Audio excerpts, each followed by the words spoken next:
Kangra airport पहुंचे सांसद अनुराग ठाकुर का जहां भाजपा कार्यकर्ताओं ने बड़ी गर्मजोशी के साथ स्वागत किया, तो वहीं इसी दौरान सांसद अनुराग ठाकुर ने लोकसभा में नेता विपक्ष राहुल गांधी की विदेश यात्रा पर भी तीखा हमला बोला है। दरअसल बता दें कि उन्होंने कहा कि राहुल गांधी जब भी विदेश में जाते हैं, विदेश के मंच पर से सिर्फ और सिर्फ भारत को नीचा दिखाने का काम उनकी ओर से किया जाता है। इतना ही नहीं, उन्होंने ये भी कहा कि जब भी वो विदेश के दौरे पर जाते हैं, भारत को नीचा दिखाने के साथ साथ ही लोकतंत्र पर हमला बोलते हैं और साथ ही जो भारत की तमाम व्यवस्थाएं हैं उनको लेकर भी उनकी ओर से हमेशा हमला बोला जाता है। इतना ही नहीं, सांसद कहते हैं कि जब भी राहुल गांधी विदेश के दौरे पर जाते हैं और जिस पार्टी ने इतने साल, जिस परिवार ने इतने साल इस देश पर राज किया, वही पार्टी, वही परिवार आज इस देश को अंतर्राष्ट्रीय मंच पर नीचा दिखाने का काम कर रही है। वो कहते हैं कि राहुल गांधी को और उनकी पार्टी को देश की जनता बार बार नकार रही है। चुनावों में बार बार हार उन्हें मिल रही है, लेकिन उसके बावजूद भी अपनी हार का ठीकरा वो कभी चुनाव आयोग पर फोड़ देते हैं या फिर जनता पर फोड़ देते हैं। क्या कुछ इस दौरान अनुराग ठाकुर ने कहा, जरा आप भी सुनिए। सच्चाई ये है कि श्रीमान राहुल गांधी जी जब भी विदेश यात्रा पर जाते हैं तो एक ही एजेंडा होता है, भारत को नीचे दिखाना, भारतीय व्यवस्थाओं को ठेंगा दिखाना, भारत की लोकतंत्र पर प्रश्न चिन्ह खड़े करना और यहाँ तक कि संवैधानिक संस्थानों को लगातार अपमानित करना। अगर यही राहुल गांधी जी का सच है तो सच्चाई ये है कि जिस परिवार और पार्टी ने देश में 6 दशकों तक राज किया, आज वो भारत को कोई कसर नहीं छोड़ता अपमानित करने के लिए, क्योंकि बार बार जनता उनको हार का मुंह दिखाती है। एक के बाद दूसरा राज्य हो, कांग्रेस ने बार बार हार देखी और हार का ठीकरा कभी वो इलेक्शन कमीशन पर फोड़ते हैं, कभी जनता पर फोड़ते हैं और विदेश आकर तो पूरे भारत पर ही ठीकरा फोड़ देते हैं।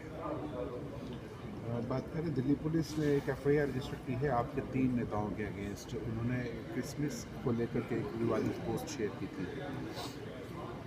किसी भी तरह की धार्मिक भावनाओं को आहत करना उचित नहीं है।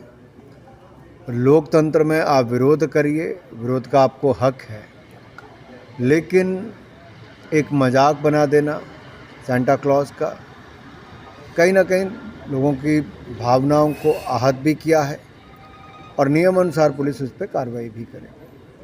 प्रधानमंत्री जी ने भी चर्च में जाकर के प्रार्थना की है, कल एक वीडियो सामने आया था। लेकिन दूसरी ओर बजरंग दल और विश्व हिंदू परिषद के कुछ लोगों ने, एक्टिविस्ट ने कुछ क्रिसमस की डेकोरेशंस तोड़ी हैं कई जगहों पर जाकर। मैं इतना ही कहूँगा, देश में धूमधाम के साथ क्रिसमस को भी मनाया गया, अटल बिहारी वाजपेयी जी की जयंती को भी मनाया गया, महामना मदन मोहन मालवीय जी की जयंती को भी मनाया गया।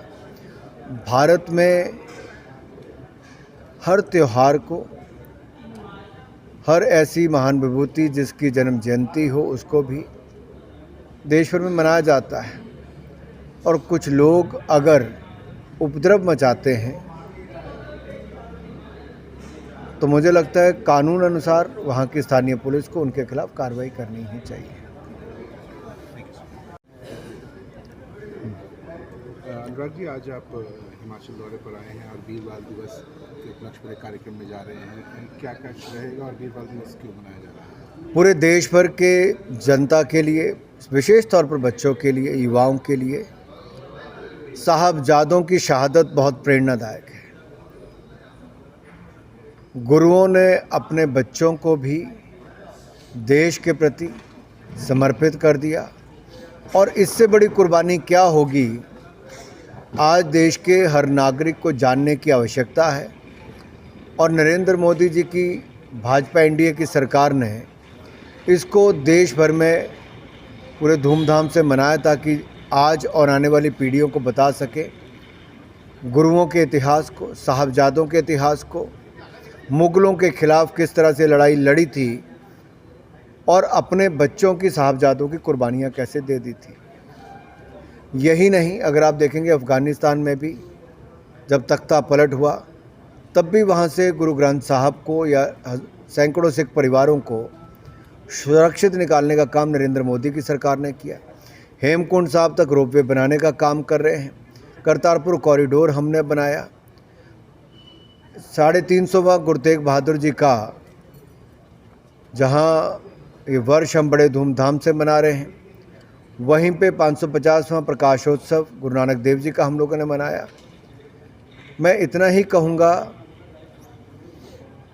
हर बार नरेंद्र मोदी सरकार ने प्रयास किया है कि इतिहास से हमें जो कुछ सीखना है, जन जन तक पहुंचाना है, वो भी पहुंचाएंगे। और वीर बाल दिवस को आज पूरे देश भर में पूरे धूमधाम के साथ हमारी सरकार मना रही है, ताकि साहबजादों की शहादत को जन जन तक पहुंचाने का, जागरूकता करने का इस अभियान को हम और बल दे सकें। वो केवल एक वर्ग के नहीं, पूरे देश के साहबजादे जिन्होंने अपनी शहादत दी है, उनको हम नमन भी करते हैं और उनके जीवन से बहुत सारी प्रेरणा भी लेते हैं।